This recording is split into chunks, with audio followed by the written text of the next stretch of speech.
بسم اللہ الرحمن الرحیم۔ السلام علیکم ورحمۃ اللہ وبرکاتہ۔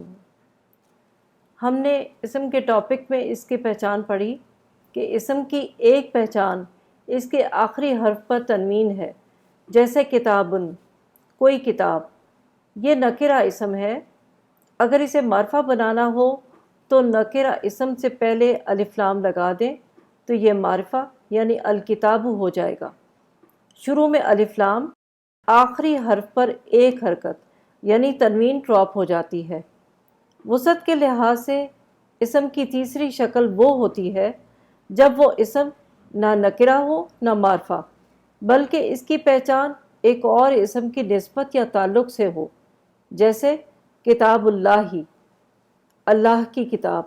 کتاب کی نسبت اللہ سے ہے۔ ان تینوں مثالوں کو دیکھیے۔ کتابن نکرہ اسم، آخر میں تنوین۔ الکتاب معرفہ اسم، شروع میں الف لام۔ کتاب اللہ، کتاب پر نہ الف لام نہ تنوین۔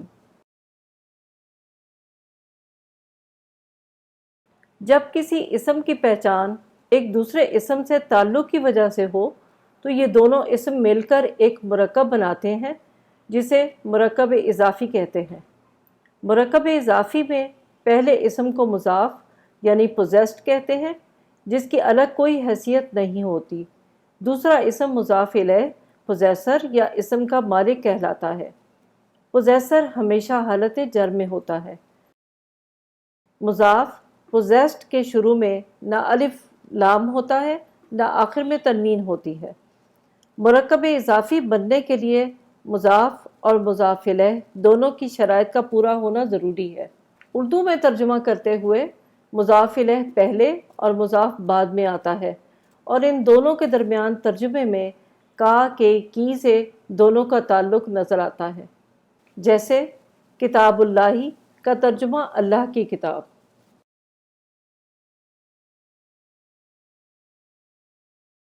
ان سارے پوائنٹس کا خلاصہ کر لیں۔ مرکب اضافی بنتا ہے پہلا اسم مضاف یعنی پوزیسڈ، نہ شروع میں الف لام نہ آخر میں تنوین۔ اعراب زبر زیر پیش کوئی بھی ہو سکتا ہے۔ دوسرا اسم مضاف الیہ یعنی پوزیسر، نکرہ یا معرفہ کوئی بھی اسم ہو سکتا ہے، اور اعرابی حالت صرف حالت جر یعنی ایک زیر یا دو زیر۔ آئیے اب اس مرکب کی یعنی مرکب اضافی کی انالیسس کرتے ہیں جیسا کہ ہم کسی بھی لفظ کی کرتے ہیں۔ آرڈر آف انالیسس وہی ہے۔ کتابو کلمہ کی قسم اسم ہے، کتاب واحد ہے، اس میں مؤنث کی کوئی علامت نہیں، مذکر ہے، شروع میں الف لام نہیں، آخر میں تنوین نہیں، یہ مضاف یعنی پوزیسڈ ہے، آخری حرف پر پیش ہے تو حالت رفع میں ہے۔ اعرابی حالت کی وجہ ابھی ہمیں نہیں معلوم۔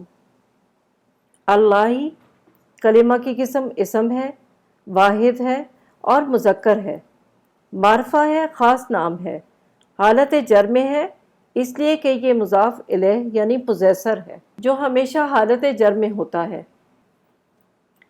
ترجمہ میں مضاف الیہ پہلے آئے گا، درمیان میں کی کا اضافہ ہوا اور آخر میں مضاف، تو اس کا ترجمہ ہوا اللہ کی کتاب۔